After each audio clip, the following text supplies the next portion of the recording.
Ross, you must be thrilled with that result, not just the way you played, but also the character you showed to hold them off in the end when they were charging. Yeah, no, I think, we are pleased. Anytime you can come into state, Port Adelaide at home's always, any game interstate, opportunity to sort of lean into the challenge, and I thought we did that from the start, which is really important. We're brave enough to have a go, right? So pleased with that. And you're right, like we lost them a bit in the third, and some of their individual brilliance really started to get going with Horne-Francis. We know Butters and Rosie can really get hold of you, so that was, we're trying to figure that out a little bit. But Stocker did a great job on Horne-Francis in the last, I thought. So, but then, a bit of class. I thought Lance Collard, class mark and goal, and Sinclair at the right. So we took those moments that really just steadied the ship. And then from there, I thought our last 3 minutes was really strong. We lost them in the air a bit. We're a little bit short, so they started to intercept Mark really strongly down the line. So we wanted to flow, but Lyon and Radicale and that come into it. That's where we felt we lost them, not so much at ground level. In the first half, when we could keep the ball live and not get intercepted, I thought we looked really, really good.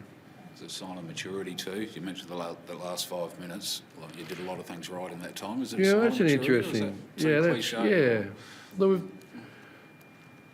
because we are young, I think we had 10 players, was it? Basically less than 10 games. Or second year. Well, you put Caminiti with 40 games, but then Wilson, second year player, I don't know, up around 30, but the rest were like 6 and 4 and 2 and 1. So as a maturity, I think their capacity to learn and be led by Wilkie and Sinclair and Nazaya and Jones, Hill, and McRae's been a great leader, and Marshall. So I think those older guys help those guys from not tightening up and just focusing on executing what you need to do in that moment. So that was good. That was good. Sorry, Ken highlighted your work around the contest, particularly early, as the defining character of the game.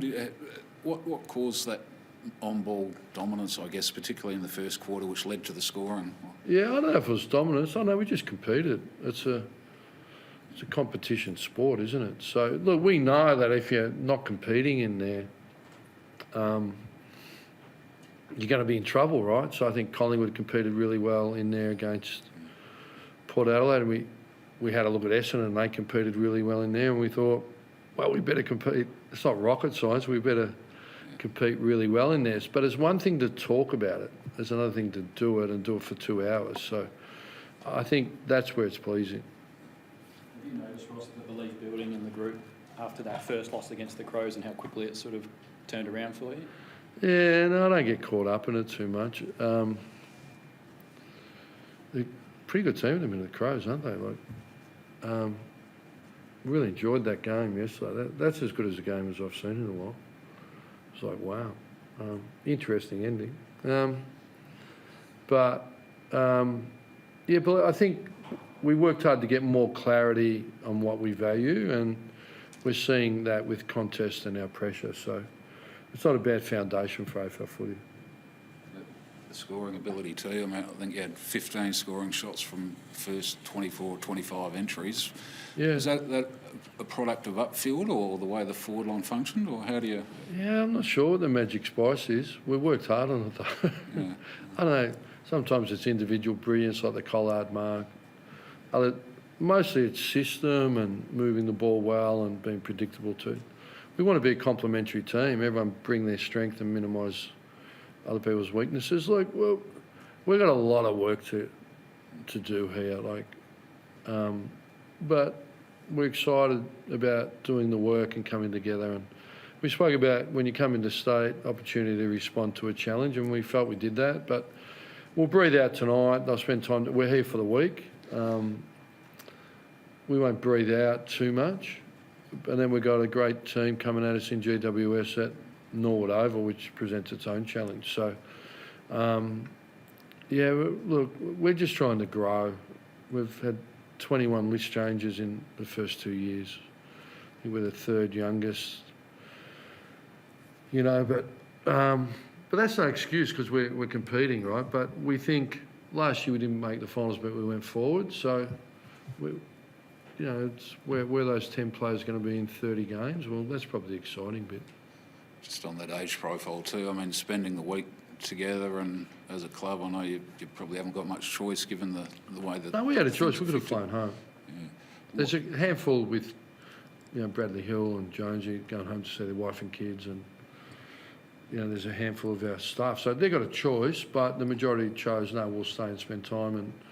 And look, I think Gather Round's a great concept. We'll put into the community. We've got a couple of days out in the community, haven't we? Like school clinics, and which is great, right? And I think it dovetails into the Adelaide Food and Wine Festival. So light up the city, and we're happy to play our part. And we want to be really good ambassadors for the AFL and for St Kilda. Can it help your side bond, though? Help your players bond by staying together? Or? Look, we do spend a lot of time together. Yeah, we do spend a lot of time, but they're happy to be together. But they'll be their authentic self. Those that want to go and do a bit more can. Those that just want to chill will chill. They'll have 48 hours away from the coaches from here. So yeah, we'll just let them express themselves. You know, Keela will drive to Port Augusta to see his family, and Nazai will catch up. His mum was in the rooms. You know, Wilkie. So there'll be a bit of connection happening.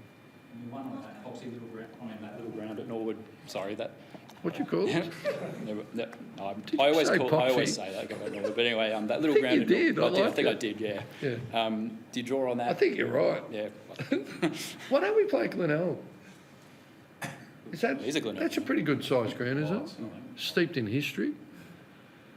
The Red Leagues, they must have deep roots into the AFL. I don't know. But look, you want to play anywhere. We played there last year. We got a bit of a feel for it. I think we get the home rooms this time. So that'd be nice. But look, it's a beautiful part of the world. Keithy Thomas, who's a Red Leaguer, isn't he? CEO of Port. Played with him at Fitzroy. That's how old we are. Yeah. Do you spend any time thinking about the vagaries of the draw? I mean, you've been here once, you know, round 1, round 4 now. Are they vagaries or are they by design? Well, Carlton and Collingwood have never played 2 games here against the Crows and Port in the same season, ever. You guys have come here, played 2 in a month. Yeah, who haven't? Carlton, Collingwood. And never played? Never played the Crows and Port in the same season here since the ground's open. So. Really? Yeah, truly, yeah. So, but, I mean... Yeah. Fascinating, isn't it?